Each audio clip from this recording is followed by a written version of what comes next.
This is our third in our series. My name is Diana Gamzon. I am the Executive Director of the Nevada County Cannabis Alliance, and this is the third webinar in our series of support for licensed cannabis farmers in getting their OCal certification with our partner CCOF. And so I will turn it over to Marli and Kim. Hi, everybody. Great to be here. Thanks for the folks that are on the call, and thanks for anybody watching this in the future. It's really fun to chat with you all about OCal certification. Um, Today, the plan is to have space for open Q&A. If anyone's working on the application and has questions for us, please feel welcome to pop those into the webinar chat, and we will field those. Um, and then if we have time, we can also go through and review the other side of the application forms. So last week, Marli reviewed the cultivator forms. That's for folks that are growing cannabis. This time we thought we might do an overview of the manufacturer and distributor forms, so the processing side of the production chain. Um, I will say I'm not sure how many folks we have directly in this cohort that might be impacted by these forms, so I'll do a more succinct kind of high-level overview, but we'll talk about what happens downstream. If you're a cultivator, it'll be interesting to know what's going on once the cannabis leaves your operation. If someone downstream of you is certified OCal, the types of information they are requested to submit to a certifier and how their experience goes. So, yeah, I don't see any questions in the chat just yet. Feel free to pop those in at any point and we'll loop over to them. So I guess I'll go ahead. I'll also add that if anybody is joining this series for the first time, we'll put in the chat links to the previous two sessions to catch everybody up to speed. And again, all these recordings will be available to everybody to watch at your own leisure. And so we will put the links to the previous two workshops and the next session after this will also be another Q&A and support for one-on-one support. So feel free to always bring your questions here or reach out, of course, individually to Marli and Kim. So I'll hand it back to you, Kim. Absolutely. Thanks for that. Yes, the first get together we had, the first webinar, is all about the landscape of OCal certification. It's a comparable to organic program specifically for cannabis. Explains how that program ties into the USDA National Organic Program, how those two exist. And then the second get together we had that Marli led was all about the cultivator application. So again, folks that are growing cannabis and how to navigate our forms and what your certification experience will look like. So, without further ado, let me share my screen and we'll talk a little bit more about everything that occurs off farm. Alrighty, can you see my screen okay? Are you seeing the forms? Yes. Yep. Perfect. Thank you both. Get everything else situated here and then I'll go for it. All right. So, our again, this is for everything that occurs with the cannabis once it leaves the grower side of the equation, the cultivator side of the equation. So, if you are a cultivator and you grow cannabis and you do simple processing on farm, our cultivator packet will very likely cover those activities. So, single ingredient, cutting down into different packages sizes, simple handling on your operation. If you're all OCal certified, that can be covered by our cultivator packet. If the cannabis leaves your operation and goes to another facility, or it transfers ownership, it leaves your ownership and goes into someone else's realm, they would need to seek OCal certification for their activities under this handler umbrella. Handler covers the distribution side of things. So someone taking ownership to make something like pre-rolls or simply repackage and make different sizes of a product. That's distribution. And then if someone is taking the cannabis and making a multi-ingredient product, say a gummy or something like that, multi-ingredient with organic ingredients in the cannabis product, they would need to seek manufacturing certification. So this packet is structured very similarly to the cultivator application that Marli reviewed. I'll stay just on this guide to OCal handler forms for simplicity's sake, and move a little bit quicker through these forms. So this application packet kicks off just as the cultivator one does with our CCOF OCal certification contract. I'm sure Marli went through that in detail, so at a high level, I'll say this form is the formal agreement between us that establishes your certification contract. The certification agreement shows that you are really doing this with us. Your signature on there is needed to formalize that agreement, as well as some payment information for the first fee of $350 to get started. There's also space for you to show the types of licenses you have, and then we make sure those licenses line up for the activities you're gaining certification for. Um, it's also a place to tell us all about your company, your tax IDs, your relevant contacts, folks that we would reach out to if there was a compliance question, the folks that would be present at your inspection, all sorts of components like that go on the contract. So everybody fills that one out if they're seeking OCal certification of any type. We also have a standardized form that applies to all handler OCal operations, and that's our record keeping form, H5.0. This is where the the operation explains how they keep track of the OCal products they interact with. And it only spans the time in which those OCal products are in their possession or their management. So no need to go back and explain what's occurring on the certified cultivator side of things. Their agreement covers all of their activities. This is just from the time you take possession or control of the OCal product through the time you sell it. So for a distributor, maybe it comes into your warehouse, you repackage, relabel, put it into different sizes, and then sell just for that window. Or if a manufacturer, product comes into your production space, you make it into a multi-ingredient product, you label it, and then you sell it, or you return it to the brand owner just for that window of management. This form has lots of ideas and different areas of record keeping that you might need to comply with, depending on your activities, and it helps folks put together that record keeping plan. The second item on here is for folks that hire other facilities to make their OCal certified products. So they own the brand, they are the marketer, but someone else co-packs the product for them. The H2.0, the first form listed here, that is the form by which you lay out your relationship with your co-packer, explain who is responsible for what. And then the product application is where you list all of the products that your co-packer makes for you. So it would demonstrate the branding and the product name, any additional detail about that product. And we would use that information to make the certified brand owner certificate. So when they go to sell those products, they can show that they are certified to handle them. Number 3 on here. If you are someone who purely buys and sells OCal certified products, you're not doing any of that hands-on manipulation, but you are buying and then reselling.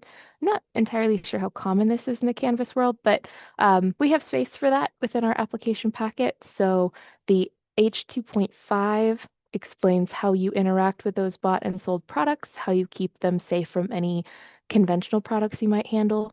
And then the H2.6 outlines who you're sourcing those OCal certified products from. So that is built into the application packet, but can be disregarded if it's not applicable by whoever's filling it out. Next up, number 4, process, handle, roll, extract, infuse, or physically label OCal products. So this is, again, more on it could be either a distribution or manufacturing, but if you are physically taking control of those OCal products and doing something with them, these forms help us understand what occurs within your facility. So the first form, the materials application form, that is all about cleaners and sanitizers on contact surfaces, pest control within your facility, any processing aids, so additional non-agricultural ingredients that go into the product. That's where you'd list all of those things. We would review them and make sure that they are compliant under the OCal regulations. I always encourage folks to write down absolutely anything of interest. So if you're not actively using it on OCal products, we will happily review it and give you feedback. And this is a great way to get total assurance that the things you're interested in can be used within those spaces or on those contact surfaces. Um, and to just round that out, if they're not qualifying, we'll just let you know they're not qualifying. And there's no penalization or anything like that. It's just a yes or no process, and absolutely built into your certification agreement. This is what we're here for, to give you that feedback. Next up, we already covered this just above, but the product application helps us structure that certificate, listing all of the things that this manufacturer is certified to handle. H2.0, again, if this manufacturer is a co-packer for a brand owner, helps us understand that relationship. Also, just generally helps us understand how organic product is managed within that co-packer's scope of production. Again, if they handle conventional products, there's a few questions on this form about that. The H2.3, this form really digs into what does your facility look like? So we ask you to draw a map, and we ask you to, on that map or on a separate document, talk about how product moves through the facility and how it is handled compared to conventional products. And that is also addressed in the H4.0, which really gets into commingling or contamination, labeling practices, just really helping us understand in theory, how does OCal product move through your facility, and where is it stored, things like that. Next up, if you, like I mentioned before, if you're using processing aids, packaging aids, sanitizers, or other ingredients in the OCal product, you can list those things on any of these forms as applicable. So we already talked about the materials application. There's also this affidavit. So if you're using a non-organic ingredient and you need to tell us about it, say it is oh, what's a good example, Marli? Maybe like a gas within the package. Um, that would be where you'd report that type of thing. If you even think there's something that might qualify, I just encourage you to read this form and see if it sounds fitting or not. And then natural flavors. That's also something we've built out into the OCal formulation. So this is just where you tell us about anything that is non-agricultural, non-organic. Next up, number 6.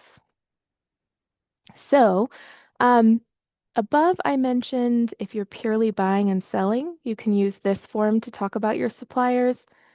The opposite of that is if you're doing that hands-on processing and packaging, multi-ingredient products, this form is instead applicable. So this is where you would describe everywhere you're sourcing certified OCal products from, or you're sourcing certified organic ingredients from to make a multi-ingredient product.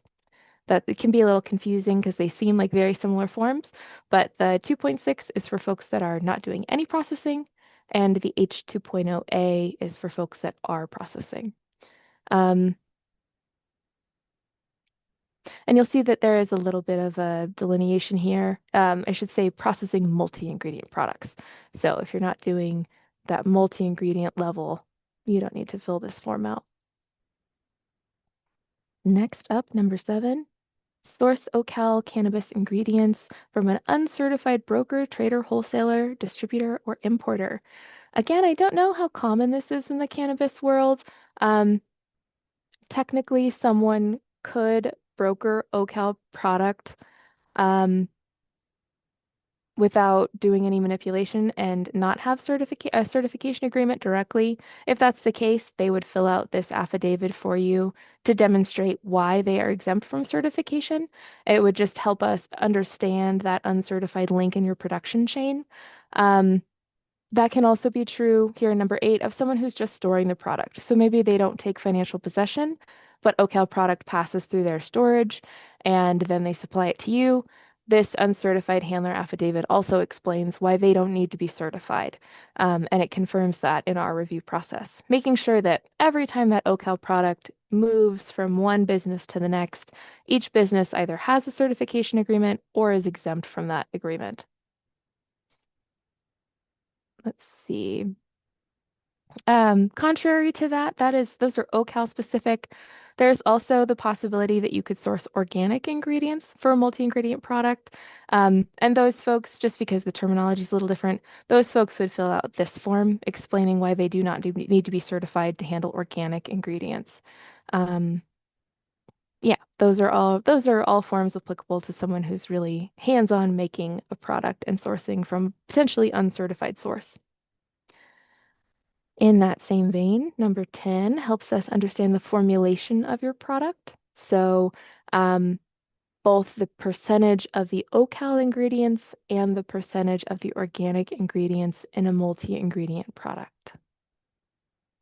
And this form's really cool. It's an Excel doc. You plug in all of the different ingredients using the same measurement, and the column that where you put in the numbers, you're using the same measurement for all of those. And then it will give you a broken out percentage of the product. What is the OCal percentage of the product? What is the resulting claim you can put on that product because of the composition? All right, 11.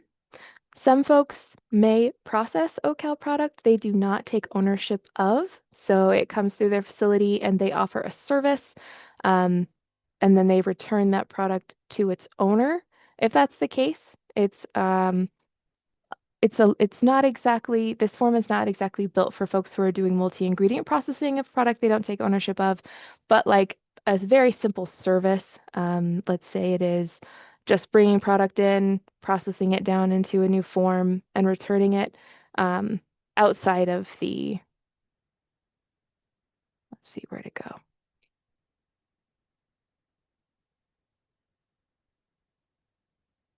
Oh, right here.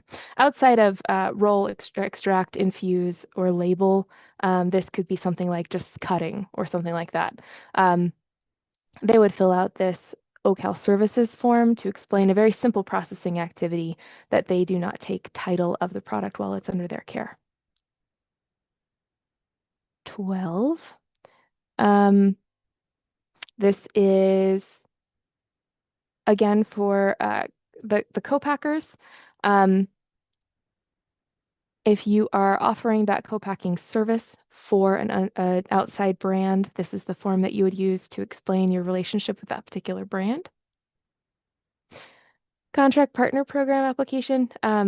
This is very rare in the OCal world. It's really if you want like an outside operation to be actively a part of your certification agreement. So if like a cultivator is highly involved in a manufacturer's process, I won't spend too much time on this because it's very, very rare and probably not applicable to anyone on this call. And then this last item, 14, just bounces you back to the cultivator forms if you are indeed growing and harvesting OCal products. And that's that. That's a very quick overview of the handler world. And we totally welcome questions on that next time or now if anybody has any feedback about the distribution or manufacturing side of OCal certification.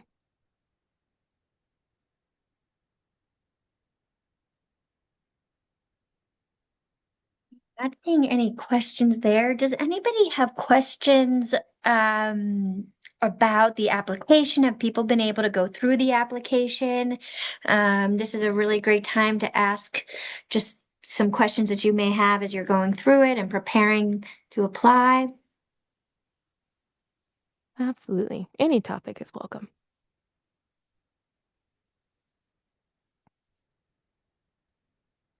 I will say, as a OCal farmer myself, one of the best things I did when I first started the process was getting my site plan all dialed in, getting my materials list together. And as you go through that process, the CCOF team is fully there for one-on-one support. And so if anybody has questions, just know you can always, sneezes always come when you're mid-sentence. You can always reach out to the CCOF team, and Marli and Kim will put their contact information in the chat. So that's always an option. But yeah, anybody have anything? Also, I'm going to put a link in the chat to the OCal labeling guide that we have, which relates a little bit to the handling process as well as cultivators. So that's a nice resource to look at as you think about how the products will be labeled. Yeah. Great idea, And Marli. in terms of timeline, the purpose of this series is to support farmers in getting licensed for their current 2026 harvest. And so at this point, you really want to aim to apply by the beginning of June, around that time frame, give or take a little bit, because it could take up to about 4 months to get certified. And so at this time, it's a really good time to be printing off that application, getting your list together, going through all of your maps and all of the various details you need. So just know that we will be having another session next week. Please bring your questions to it, or of course, follow up one-on-one with CCOF. You bet. Yeah. Having a complete application packet in the next week or two would be excellent timing to be fully certified by your harvest this year. There's a little wiggle room around that, but that's really an ideal timeline if that's possible for folks that are interested. Yeah. All right, well, we'll give it another moment, see if anybody has anything. Sure. All right. Marli or Kim, do you have anything you want to share before we close this session? Just thanks for having us, and yeah, no pressure to bring your questions only to the webinar group gatherings. Our team is dedicated to these conversations all day long. So get certified at ccof.org is the best email address. It reaches Marli, myself, and our colleague Vanessa. Or you can call our main line here at CCOF and use extension 1 to reach the team as well. So we look forward to helping you out with anything that's going on. Great. Thanks everybody for joining, and for those that are tuning in later. Thanks a lot, everyone. And thank you, Marli and Kim, CCOF team, OCal team. Thank you so much. Have a great rest of the day. Thanks. Bye.